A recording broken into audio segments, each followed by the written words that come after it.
Well, good morning, Village.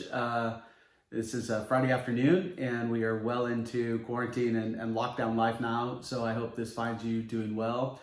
And I just wanted to think a little bit more about the theme that we've been looking at this week. We started a new series last week, Living by the Spirit in an Age of Crisis. And we particularly this week focused on how to have peace in an age of anxiety.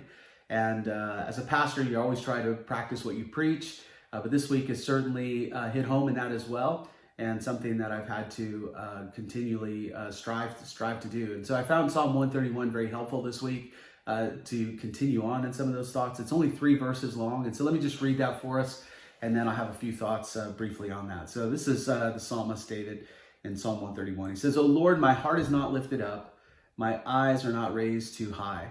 I do not occupy myself with things too great or too marvelous for me, but I have calmed and quieted my soul.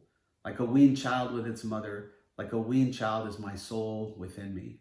O Israel, hope in the Lord from this time forth and forevermore." That's it, really short and simple and sweet, but so powerful, because I love how David starts off his posture within this. He says, "O Lord, my heart is not lifted up." This idea of a lifted up heart, or a haughty heart, a prideful kind of heart. He says, "My eyes are not raised too high." And these are ways that they would talk about just being prideful, really, being haughty of spirit, a puffed up heart, eyes raised up high. He says, I'm trying to be humble. I'm not haughty in spirit. I'm not prideful in spirit. And one of the evidences of that, he says, "I do not occupy myself with things too great and too marvelous for me." And that's a challenge, isn't it? The question, I think, for us is, how are we occupying ourselves? And I don't necessarily mean tasks. I mean really our inner thoughts and our inner lives. What is occupying you or consuming you during this time? And I know in a time of uncertainty, I don't, confession time, I don't deal with uncertainty very well naturally. And I feel like my whole life has been characterized by uncertainty since cancer diagnosis nearly 2 years ago till now, and our future plans of will we be leaving at the same time, all of these sorts of things. And the answer to that is I don't know for sure. We'll just see what happens. But David says, "I don't occupy myself with things too great or too marvelous for me."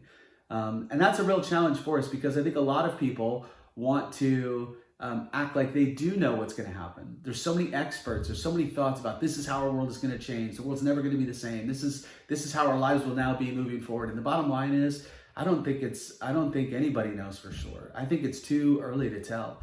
We're in uncharted territory for our lifetime anyway. And so this is new for everyone. And it's good to try to project those things and have some idea. We don't want to be completely naive and blind moving forward. We want to try to have some kind of a plan and a vision for our life. But we need to do that humbly. We need to do that really understanding that there are some things, at least at this moment, that are too great or too marvelous for us.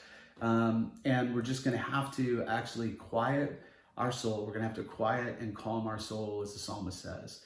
And I love the imagery that he gives of what a calmed and quiet soul looks like. He uses this idea of a mother comforting a child. So it says, like a weaned child with its mother, like a weaned child is my soul within me. And as a parent, when you have little kids that have just been weaned like that, when they're disquieted, when they're discomforted, they're uneasy, they want their mom, don't they? There's something about a mother's presence with a small child, just to lift them up, to hold them close, that reassurance that everything is going to be okay. There are things that you don't know as a small child that your parents do. And this is exactly what David is recognizing. He says, my soul, there are just some things that are too great for it, some things that are beyond me to know, to understand. And so I need to calm and quiet my soul. I need to be in the presence of God, just like a small child would be in the presence of its mother. And that calming kind of presence of just abiding, just being with a small child with its mom. And so this is the challenge for us, isn't it? Not to be too prideful, not to occupy with things that are really beyond our control, that we can't know, the unknowable, and to rest, to calm and quiet our soul in the presence of a loving Father. And this is a challenge then in verse 3 for all of us. He says, "O Israel, hope in the Lord from this time forth and forevermore." And so we're in the forevermore period, aren't we? We're not in the time of David, but certainly he anticipates that he's not the only one with trouble, and that Israel, that God's people would would always need to be doing this. That we would always need to quiet and calm ourselves because our world is just too big. It's too great. It's too marvelous, as he says, for us to know everything about it, and we would always feel anxious if we occupied ourselves with things that are beyond ourselves. And so that's my hope for me. That's my challenge and prayer for me.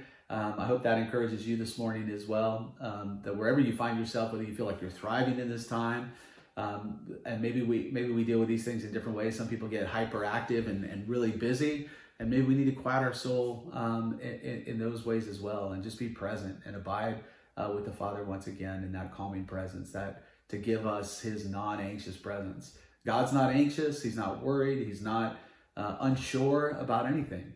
He is completely at rest and completely in control, completely sovereign. And so let's draw near to him and calm and quiet our souls in his presence once again. Love you guys. I can't wait to see you in actual person again. And I hope that becomes possible soon. But until then, let's just strive to abide with our Father together.